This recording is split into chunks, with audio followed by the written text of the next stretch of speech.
One of the distinctive elements of In Utero, in my opinion, is the raspiness of Kurt's voice. Like, I mean, he screams on all the records, but I really find with Bleach and In Utero in particular, he's really letting loose. With a song like Tourette's, he's basically just screaming the whole time. Did he ever blow out his voice when he was recording that record?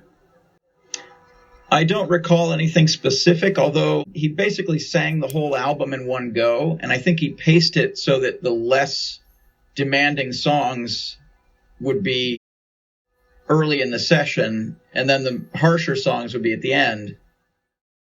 And then I do recall him coming in the next day and revisiting a couple of those songs, either redoing parts or whole chunks of songs. The first song you guys did was Serve the Servants.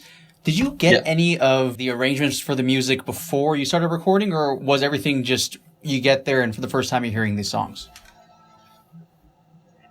They had sent me Rio demo, which was a demo tape that they had made in Rio de Janeiro that had most of the songs from the session and a few loose jams. The arrangements were all pretty worked out, and Kurt had ideas about, for each song, he had little extra bits that he wanted to do, either a second guitar or a contrasting part he wanted to add that wasn't necessarily structural, but there would be like, okay, well, we get to this bit, it's going to be a second guitar that's going to take over or going to join. And there wasn't not a lot of it was extemporaneous. Almost all of it was, in one way or another, was worked out. Kurt had a notebook that had his lyrics and his song ideas in it. In that notebook, he also had articulated specific things about the guitar sound, like he wanted to swap amplifiers for certain songs. He used a Randall amplifier for some of it. He used, the bulk of it was this broken Fender quad reverb that he really liked. Serve the Servant specifically, I know that he used this broken quad reverb, and it was missing 3 of the 4 power tubes.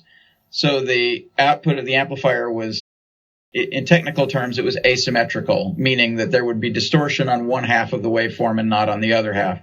And that would be, an unusual thing, but it had a very harsh, distorted sound, but Kurt was actually quite fond of that harshness.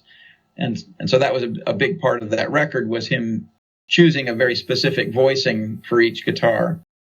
Is there anything in particular about these sessions that stick out to you? There are a couple of very specific things about Kurt's approach that were unique at the time and remain unique.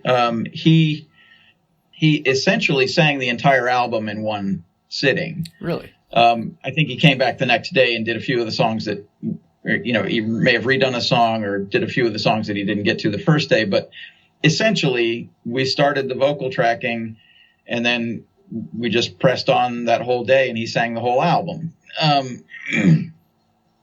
That by itself is pretty unusual.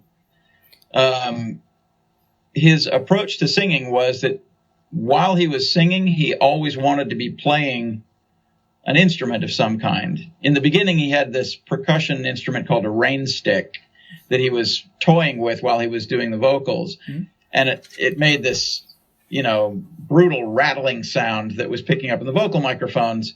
And then when he heard the first playback, he was like, "Hey, can you get rid of that rain stick?" And I was like, "Yeah, sorry, that's built in, So he ended up re-singing that song, but, and then he switched to this slightly broken acoustic guitar.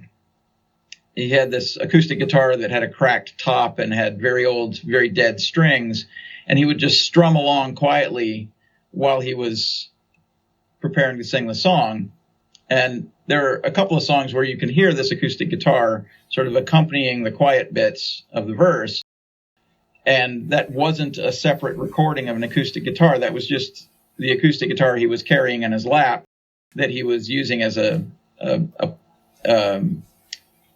sort of a rhythmic confidence item during the singing. And so that acoustic guitar was a byproduct of his method of recording the vocals. I felt like he was being very square and very open with me during the session. Like he would tell me what he liked and what he didn't like, and I believed him, and He would tell me what his aesthetic inspirations were for certain things. Hey guys, thanks for watching. If you like this interview I did with Steve Albini, make sure to subscribe for more because there is a lot more to come. All the interviews on this channel are original. I'm the one conducting all of them and editing all the videos together. So if you do want to support me, in all sincerity, the best way to do so is simply to subscribe. Thanks for watching.